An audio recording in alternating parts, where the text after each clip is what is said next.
Apakah Anies Baswedan menjadi salah satu penyebab revisinya RUU TNI? Yuk kita simak cuplikan debat presiden yang lalu.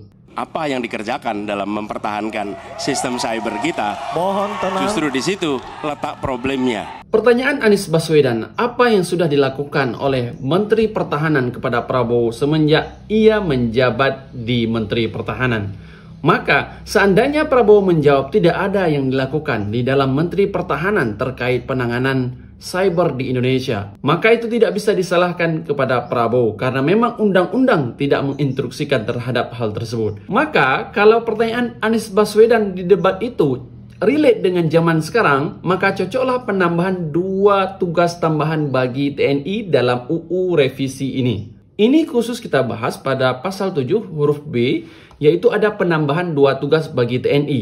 Yang pertama, membantu dalam upaya menanggulangi ancaman pertahanan cyber. Yang kedua, membantu dalam melindungi dan menyelamatkan warga negara serta kepentingan nasional di luar negeri. Kita fokus pada poin pertama, menanggulangi ancaman pertahanan cyber. Kalau pasal ini digunakan dengan baik oleh TNI, dalam hal ini Menteri Pertahanan bekerja sama dengan Menteri Kominfo yang saat ini namanya adalah Menko Digi, maka Menko Digi yang bertugas mencari sumber kejahatan cybernya, kemudian TNI yang membungkus orang-orang tersebut di TKP agar tidak terjadi lagi kejahatan cyber. Namun, poin pertahanan cyber ini bisa bermakna 2 mata pisau sebagaimana yang dikhawatirkan oleh banyak influencer lainnya.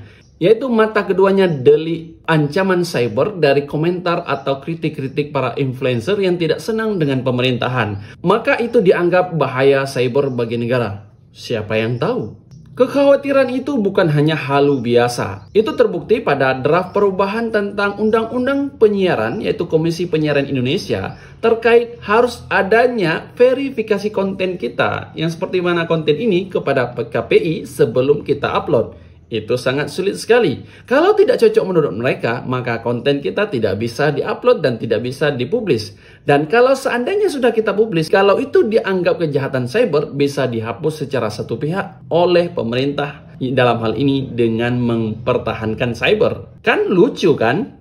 Tapi itu ingat, mungkin itu tidak terjadi di Indonesia, tapi terjadi di negara luar sana. Kesimpulannya, undang-undang ini dibuat memang bagus untuk meningkatkan kejayaan Indonesia. Dalam hal ini kejayaan TNI.